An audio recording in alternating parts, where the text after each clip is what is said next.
હવે નિકલની ઇલેક્ટ્રોનીય રચના શોધવાનો પ્રયત્ન કરીએ. જે અહીં છે તેની પાસે 28 ઇલેક્ટ્રોન્સ છે. આપણે ફક્ત એ શોધવાની જરૂર છે કે તે કયા કક્ષકમાં અને કયા કોષમાં જશે. આપણે ઇલેક્ટ્રોનીય રચના લખવાનું આ રીતે શીખ્યા હતા. આપણે આ વિભાગને S વિભાગ તરીકે વ્યાખ્યાયિત કર્યો હતો અને જ્યારે આપણે S કક્ષકોની વાત કરીએ ત્યારે હિલિયમ પણ અહીં આવશે.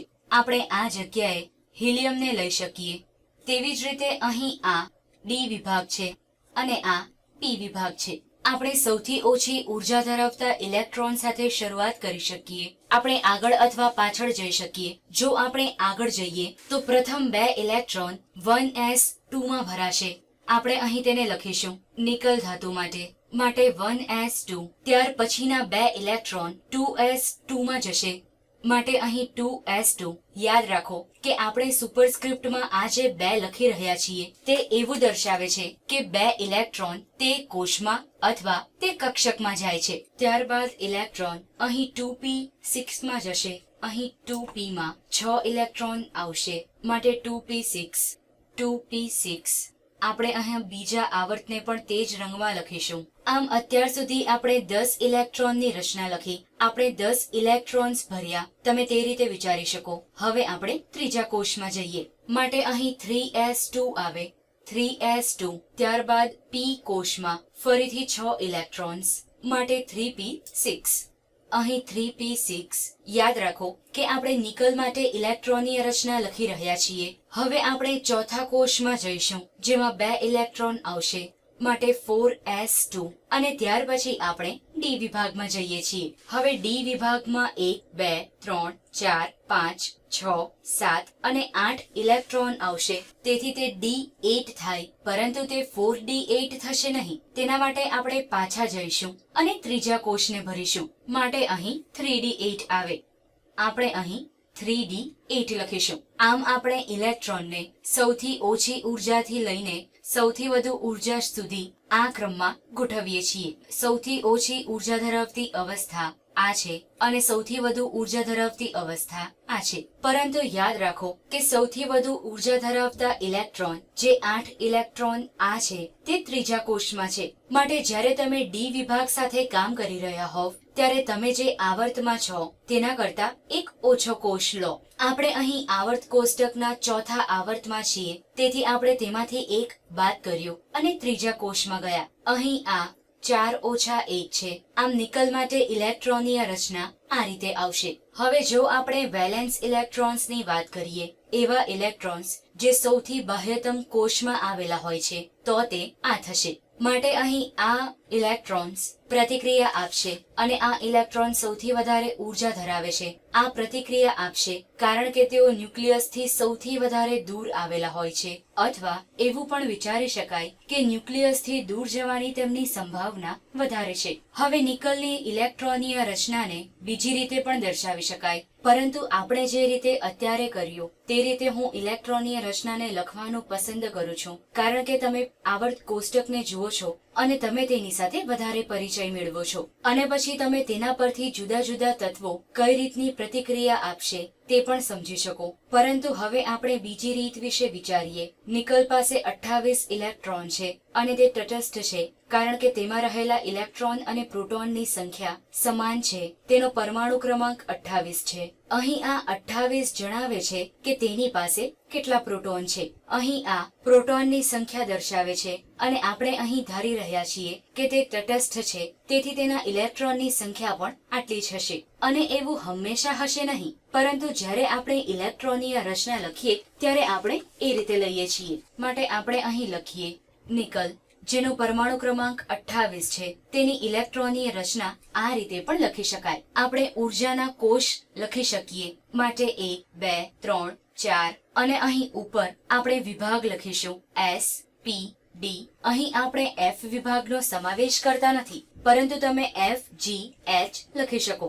સૌપ્રથમ તમે આ ભરશો, ત્યારબાદ ઇલેક્ટ્રોન આમાં ભરાશે, ત્યારબાદ આમાં, ત્યાર પછી આમાં, આમાં, ત્યારબાદ 4s માં, ત્યારબાદ 4d માં, ત્યારબાદ 4p માં, અહીં અને અહીં. મેં જે રીતે દોર્યું છે ઇલેક્ટ્રોન તે ક્રમમાં ભરાતા નથી, પરંતુ અહીં ધ્યાન આપો કે તમારી પાસે આ 3D પેટાકોષ છે. તમારી પાસે 3f પેટાકોષ નથી, પરંતુ તમારી પાસે 4f પેટાકોષ છે. હું અહીં આ બધાની વચ્ચે લીટી દોરીશ જેથી તમને સ્પષ્ટ રીતે સમજાય. અને તમે જે રીતે આને ભરી રહ્યા છો, તમે અહીં વિકર્ણ બનાવી રહ્યા છો. તમે સૌપ્રથમ s ને ભરો છો, ત્યારબાદ આ વિકર્ણને ભરો છો, ત્યારબાદ આ વિકર્ણને ભરો છો, ત્યારબાદ અહીં નીચે, પછી આ પ્રમાણે. અને તમારે એ બાબત યાદ રાખવાની જરૂર છે કે તમે s કોષમાં વધુમાં વધુ 2 ઇલેક્ટ્રોનનો સમાવેશ કરી શકો. તેવી જ રીતે p કોષમાં 6 ઇલેક્ટ્રોન અને d કોષમાં 10 ઇલેક્ટ્રોનનો સમાવેશ કરી શકો. આપણે f કોષ વિશે અત્યારે વાત કરીશું નહીં, પરંતુ જો તમે આવર્ત કોષ્ટકમાં f વિભાગને જુઓ તો તેમાં કેટલા ઇલેક્ટ્રોન મહત્તમ ભરી શકાય તે તમે જોઈ શકો. હવે જો આપણે નિકલની વાત કરીએ તો તેની પાસે 28 ઇલેક્ટ્રોન છે, માટે આપણે સૌપ્રથમ 1s ને ભરીશું, 1s2. ત્યારબાદ આપણી પાસે 1p નથી, તેથી આપણે 2s પર જઈશું. 2s માં 2 ઇલેક્ટ્રોન ભરીશું, માટે 2s2.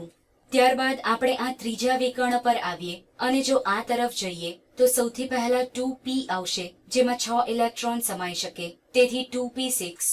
આપણે અહીં કેટલા ઇલેક્ટ્રોન ભર્યા તમે તેની નોંધ રાખી શકો. આપણે અત્યાર સુધી 10 ઇલેક્ટ્રોનનો સમાવેશ કર્યો. આપણે આનો ઉપયોગ કર્યો. ત્યારબાદ આપણે આ એરો પર નીચે જઈએ તો આ 3s છે, ત્રીજો ઉર્જા સ્તર. હવે આને ભરીશું, માટે 3s2. હવે આપણે ક્યાં જઈએ? હવે આપણે પછીનો એરો જોઈએ જે અહીં આવે છે અને આ 3p6 છે. ત્યારબાદ આપણે 4s માં જઈશું, માટે 4s2. અને જો હવે આપણે પછીના એરોમાં જઈએ તો અહીં 3d આવશે, પરંતુ આપણે 3d માં કેટલા ઇલેક્ટ્રોનનો સમાવેશ કરી શકીએ? 2 વત્તા 2 4, 4 વત્તા 6 10 થાય, 10 વત્તા 2 12 થાય, 12 વત્તા 6 18, 18 વત્તા 6 20. આમ આપણે 20 ઇલેક્ટ્રોનનો સમાવેશ કર્યો. હજુ આપણી પાસે 8 ઇલેક્ટ્રોન ભરવાના બાકી છે, તેથી અહીં 3d પેટાકોષમાં આપણી પાસે 8 ઇલેક્ટ્રોન આવે, માટે 3d 8. આમ આપણે પહેલી રીતનો ઉપયોગ કરીને જે જવાબ મેળવ્યો હતો તે જ સમાન જવાબ અહીં પણ મળે છે. હવે મને આ પ્રથમ રીત ખૂબ જ ગમે છે, કારણ કે તમે આવર્ત કોષ્ટકને જુઓ છો અને તેના પરથી તમને તત્વો ક્યાં આવશે તેની સમજ પડે છે. અને જેમ જેમ તમે કોષને ભરતા જાઓ તેમ તેમ તમારી પાસે કેટલા ઇલેક્ટ્રોન્સ બાકી રહ્યા તમારે તે યાદ રાખવાની પણ જરૂર હોતી નથી. જ્યારે અહીં તમારે યાદ રાખવું પડે છે કે આ 2 ઇલેક્ટ્રોન ભર્યા, ત્યારબાદ વધુ 2 ઇલેક્ટ્રોન ભર્યા. તમારે આ રીતની આકૃતિ દોરવી પડે છે, જ્યારે પ્રથમ રીતમાં તમે ફક્ત આવર્ત કોષ્ટકનો ઉપયોગ કરો છો. અને સૌથી મહત્વની બાબત એ છે કે તમે અહીં પાછળ પણ જઈ શકો. જ્યારે આ પ્રકારની આકૃતિ જોઈને કયા ઇલેક્ટ્રોન સૌથી વધારે ઉર્જા ધરાવે છે અને કયા ઇલેક્ટ્રોન સૌથી બાહ્ય કક્ષામાં આવશે તે તમે કહી શકતા નથી. તે કહેવા તમારે આ રીતની પ્રક્રિયા કરવી પડે છે. જ્યારે તમે આ રીતનો ઉપયોગ કરીને તે તરત જ કહી શકો. ધારો કે હું કોઈક તત્વ ZR સાથે કામ કરી રહી છું, હું તેની આખી જ ઇલેક્ટ્રોનીય રચના લખી શકું તો તમે તરત જ આને જોઈને કહેશો કે D માં 2 ઇલેક્ટ્રોન છે, પરંતુ આપણે D વિભાગ માટે એક ઓછું લઈએ છીએ. આપણે અહીં 5મા આવર્તમાં છીએ, માટે અહીં આ 4d2 થાય. ત્યારબાદ અહીં તેની આગળ 2 ઇલેક્ટ્રોન 5s માં આવશે, તેથી 5s2. તમે આ રીતે પાછળની તરફ પણ જઈ શકો. ત્યારબાદ તેની આગળ 4p6 આવશે. તેની આગળ આપણે જઈએ તો આ D વિભાગ છે, પરંતુ તે પેટાકોષ કયો આવે? આપણે ચોથા આવર્તમાં છીએ, તેથી અહીં આ 3d10 થાય. જો તેની આગળ જઈએ તો આ 4s2. પરંતુ અહીં સૌથી વધારે ઉર્જા ધરાવતા ઇલેક્ટ્રોન કયા કોષમાં છે? સૌથી વધુ ઉર્જાવાળો કોષ 5 છે, માટે આ 5s માં સૌથી વધારે ઉર્જા ધરાવતા ઇલેક્ટ્રોન છે. આ બંને ઇલેક્ટ્રોન સૌથી વધારે ઉર્જા ધરાવતા સ્તરમાં છે. તેઓ સૌથી વધારે ઉર્જા ધરાવતા ઇલેક્ટ્રોન નથી, પરંતુ આ ઇલેક્ટ્રોન સૌથી બહારની કક્ષામાં આવેલા ઇલેક્ટ્રોન છે. તેઓ ન્યુક્લિયસથી સૌથી વધારે દૂર છે, માટે આ બંને ઇલેક્ટ્રોન પ્રતિક્રિયા આપશે.